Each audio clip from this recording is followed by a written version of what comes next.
Hello friends, இன்னைக்கு அனிஸ்ரீ கிச்சன்ல strawberry jelly வச்சு இந்த ஃப்ரூட்ஸ் வச்சு ஒரு ஃப்ரூட் கஸ்டர்ட் எப்படி பண்ணலாம்னு பார்க்கலாம். முதல்ல இதுக்கு ஸ்ட்ராபெரி ஜெல்லி பவுடர் போட்டுக்கலாம். இந்த ப்ரீ மிக்ஸ் பவுடரையும் ஒன்னா கலந்துக்கலாம். நல்லா மிக்ஸ் பண்ணி விட்டுக்கலாம். இப்ப இதுல நல்லா கொதிக்கிற ஹாட் வாட்டர் ஊத்திடலாம். நல்லா மிக்ஸ் பண்ணி விட்டுக்கிடுங்க. இப்ப இந்த ஸ்ட்ராபெரி ஜெல்லிய நீங்க உங்களுக்கு எந்த கப்பு வேணுமோ அந்த கப்ல நீங்க இதை ஊத்திக்கலாம். நான் இப்ப இந்த கப்ல கொஞ்சம் கொஞ்சம் ஊத்துறேன்.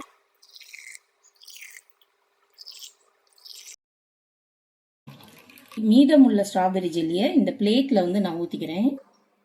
இத ஃப்ரிட்ஜ்ல வைக்கணும்ன்ற அவசியம் இல்ல. சாதாரண ரூம் டெம்பரேச்சர்லயே ஒரு 45 மினிட்ஸ் ஆன உடனே ஆறுன உடனே நமக்கு ஜெல்லி கிடைச்சிடும். இனி இந்த ஃப்ரூட்ஸ் எல்லாம் நம்ம கட் பண்ணி வச்சுக்கலாம். உங்கள்ட்ட என்ன ஃப்ரூட்ஸ் இருக்கோ அதை நீங்க யூஸ் பண்ணலாம். ஃப்ரூட் கஸ்டர்ட் பண்றதுக்கு நான் இப்ப ஒரு ஆரஞ்சு எடுத்திருக்கேன், கமலா ஆரஞ்சு. ஒரு ஆப்பிள் எடுத்திருக்கேன். ஆப்பிள் கருகாம இருக்கிறதுக்கு இந்த ஆரஞ்சோட முதலே நம்ம மிக்ஸ் பண்ணி வச்சுடணும். இந்த ஆரஞ்சோட புளிப்பு இதுல படும்போது ஆப்பிள் கருப்பாகாது. ஒரு செவ்வாழை பழம் எடுத்திருக்கேன். ஒரு பவுல் பப்பையா ஆட் பண்ணிக்கிறேன். இப்போ ஒரு பாத்திரத்துல தேவையான அளவு கஸ்டர்ட் பவுடர் எடுத்துக்கலாம். நான் இதுல ஸ்ட்ராபெரி கஸ்டர்ட் பவுடர் எடுத்துக்கிறேன். இதுக்கு தேவையான அளவு சுகர் சேர்த்துக்கலாம். இப்போ இதுல கொஞ்சம் கொஞ்சமா பால் ஊத்தி கலந்துக்கலாம். அடுப்புல அடி பிடிக்காம ஆற வரைக்கும் கஸ்டர்ட் கிரீம் நமக்கு கிடைக்கிற வரைக்கும் நம்ம கிண்டிக்கலாம். இப்ப நமக்கு கிரீமியா இந்த மாதிரி கஸ்டர்ட் கிடைச்சிருச்சு.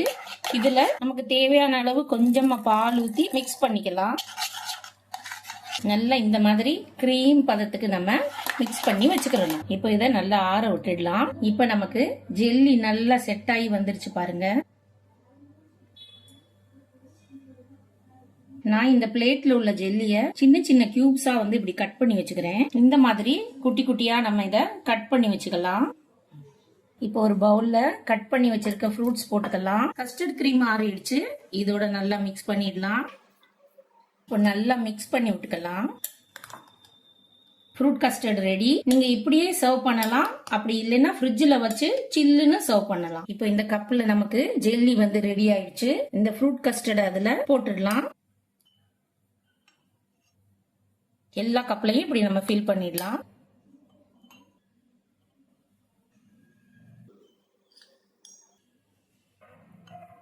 இதுக்கு மேல உங்களுக்கு பிடிச்ச ட்ரை ஃப்ரூட்ஸ் நீங்க போட்டுக்கலாம். இப்ப நான் இதுல முந்திரி பருப்பு போடுறேன்,